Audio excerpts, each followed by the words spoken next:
You've been growing out your gray and now you're at a crossroads. So I hear this from so many women. They come in and they're at a crossroads where their gray is already growing out. Maybe it's been about 6 months, maybe it's been a little bit longer, maybe a little bit less. But I find typically about the 4 to 9 month window is usually about the time women want to give up. But you do have options. So that's why it's important to make sure that you are consulting with a gray blending specialist or a gray grow out specialist. So we deal with gray blending, and that's one of our specialties, and gray grow out.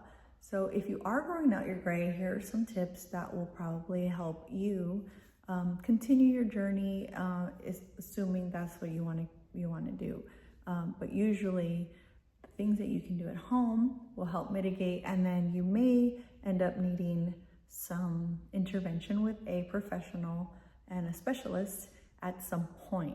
So I just want to go over some of those options so you don't feel like you're stuck or like you're just having to, fight it through the hard way.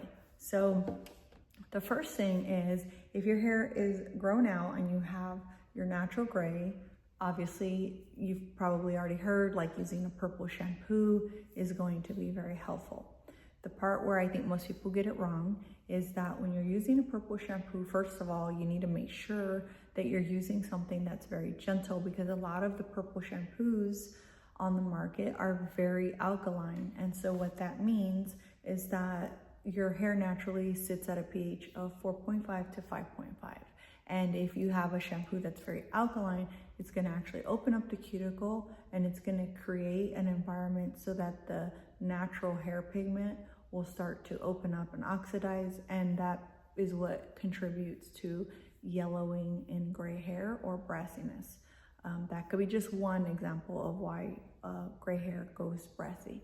So you don't want anything too aggressive, because we don't want to stimulate that natural hair keratin underneath, and we don't want to create any unnecessary yellowing. So if you are using a purple shampoo already, the first step is to make sure that it is pH balanced, or at least very gentle. Want to make sure it's very gentle so that it doesn't open up the cuticle and it doesn't cause any unnecessary yellowing. 2, you want to make sure that wherever your natural gray hair is already grown out, you want to not touch that with purple shampoo until the artificial color has grown out. So if your natural is up to here and then this is colored, what you're going to want to do is you're going to actually want to focus your purple shampoo only on the part that's actually colored, and you can leave that on depending on the actual product. You can leave that on anywhere from 3 to 5 or 10 minutes. And I find that doing that even on dry hair is going to give you the maximum amount of neutralization, so that the artificial color doesn't look as brassy, but then you want to leave the natural white or gray hair alone. And the reason I recommend that is because if you end up using a purple shampoo where you have grow out on the top, you're actually going to brighten up that gray and make it look more ashy, more cool. And what it's going to do next to the artificial color is it's going to make the artificial color look even warmer and brassier. So I don't recommend putting purple shampoo all over. I always tell my clients that are growing out their gray to make sure that they actually just put the purple shampoo on dry hair right where the color, the line of demarcation starts, and then they can go in and just kind of apply it evenly all throughout the ends, and then let it sit. And that's the other reason I recommend using purple shampoo on dry hair, so that there's a little bit more control to where you're applying it. Now, if you're a little bit nervous, you can always do it on damp hair. You can wash your hair first, get out of the shower, make sure it's towel dried really well, that it's not dripping, because unfortunately, the more moisture that's in the hair, the more you're gonna dilute the pigment in the purple shampoo. So that's the main thing with purple shampoo. The other thing that you can do is that if you're growing your hair out and you're at a crossroads and you're just like, oh my gosh, I can't take it anymore, Another nice little trick to do is actually utilizing like a root cover spray. I usually recommend like Style Edit because I feel like it gives out a nice burst of the spray comes out pretty even, and you can kind of control it a little bit better. But essentially, if your hair is grown out, let's just say to here, and this is your natural gray, and then this is colored, you could use a color similar to whatever the darkest tone is in here. So if it happens to be black, or if it happens to be like a medium brown, you would want to just sort of lift the hair out, and you would want to spray your root cover spray. You want to spray it further out, and that way you're not really trying to like cover a root per se. All you're doing is giving your hair a veil of color, and that's going to help camouflage it in the short term. Obviously it's temporary, we know that, but it's a good way. So like if you are going to like a special event, or you have a meeting, or you're just frustrated, you're not really sure like, do I really want to do this?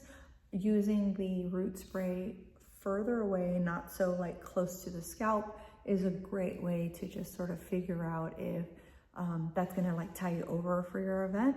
And also like whenever you're doing the front, you can wear like a headband, and that way you sort of protect your face and kind of spray it. But the main thing to remember is that you want to spray it further away, so it just creates like a veil, like a cast of color. You're not wanting to like spray really close and like cover it up. That's not what you're going for.